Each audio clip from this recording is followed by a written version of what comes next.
So today we will talk about periodic trends in chemical properties. So in this topic we have to cover two topics, two subtopics. First is periodicity of valence or oxidation states, and the second is anomalous properties of second period elements. Okay. So first we will talk about the periodicity of valence or oxidation state. So first of all, we must know that what is valency. So valency is simply the number of electrons present in the outermost orbital, and in some cases valency is equal to 8 minus number of outermost electrons.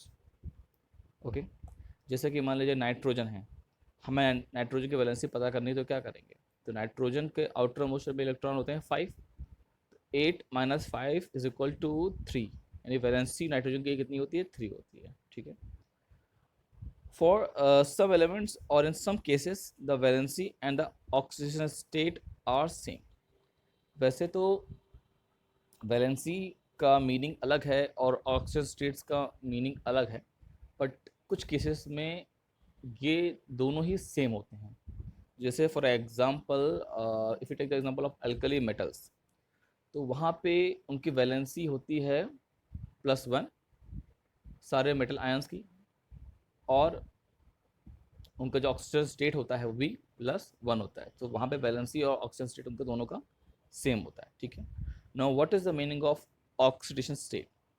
So the oxygen state of an element in a particular compound can be defined as the charge acquired by its atom on the basis of electronegative consideration from other atoms in the molecule. यानी जब कोई atom दूसरे atom से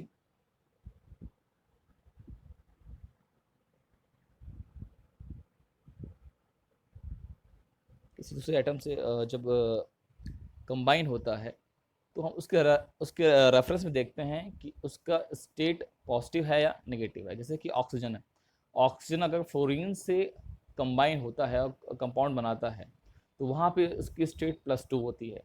but वही oxygen जब किसी metal के साथ कंपाउंड बनाता है तो वहाँ पे उसकी स्टेट -2 होती है. तो valency same 2, but state can be positive और नेगेटिव.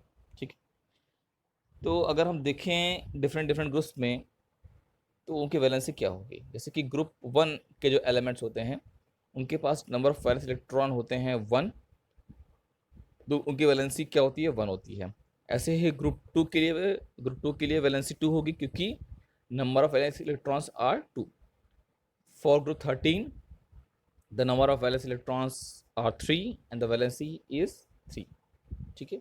तो इस तरह से आप देख सकते हैं कि ग्रुप 1 से लेकर ग्रुप 18 तक जितने वैलेंस इलेक्ट्रॉन होते हैं जनरली उनकी वैलेंसी उसके सिमिलर होती हैं, but in the case of group 15, 16, 17 and 18 the valency is variable. जैसे कि ग्रुप 15 के जो एलिमेंट्स होते हैं उनके पास वैलेंस इलेक्ट्रॉन्स होते हैं 5, बट वो वैलेंसी 3 और 5 दोनों शो कर सकते हैं. और जैसे ऐसे आपके सेम फॉर ग्रुप 16 जहाँ पे आपकी वैलेंसी 2 और 6 दोनों ही पॉसिबल है. ठीक है.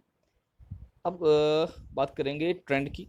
तो किसी भी ग्रुप में जो वैलेंसी होती है वो जनरली सेम होती है और for all the group members. Like if you take the example of alkali metals, देखिए यहाँ पे lithium, sodium, potassium, rubidium, caesium, francium, इन सब की वैलेंसी क्या है, सेम है, दैट इज +1. फिर आप अगर एग्जांपल लें आप ग्रुप 15 का, nitrogen, phosphorus, arsenic, antimony, bismuth, तो इन सभी मेंबर्स की जो ग्रुप है जो वैलेंसी है वो सेम है. तो ग्रुप में वैलेंसी सेम की होती है, इसका रीज़न ये है because they have similar electronic configuration. तो जब इनका कॉन्फ़िगरेशन सेम होता है तो इनकी वैलेंसी भी सेम होती है. ठीक है. Now if you talk about the trend in period for the valency, तो क्योंकि किसी भी पीरियड में जो भी एलिमेंट्स होते हैं उनके नंबर ऑफ वैलेंस इलेक्ट्रॉन्स जो है वो डिफरेंट होते हैं, सेम नहीं होते. इसके लिए इसी वजह से उनकी जो वैलेंसी होती है वो सेम नहीं होती है. जैसे कि आप देखिए for the period number 3, sodium, magnesium, aluminium, silicon, phosphorus, boron, chlorine and argon, ये ग्रुप ये आपके पीरियड 3 के एलिमेंट्स हैं. देखिए वैलेंसी क्या हो रही है, 1 2 3 4 3 2 1, यानी पहले इंक्रीज हुई टिल 4, उसके बाद डिक्रीज हुई, फिर 0 हो गई, 4 3 2 1. तो इसका मतलब ये हुआ कि किसी पीरियड में वैलेंसी पहले इंक्रीज होती है फिर डिक्रीज होती है, ठीक है।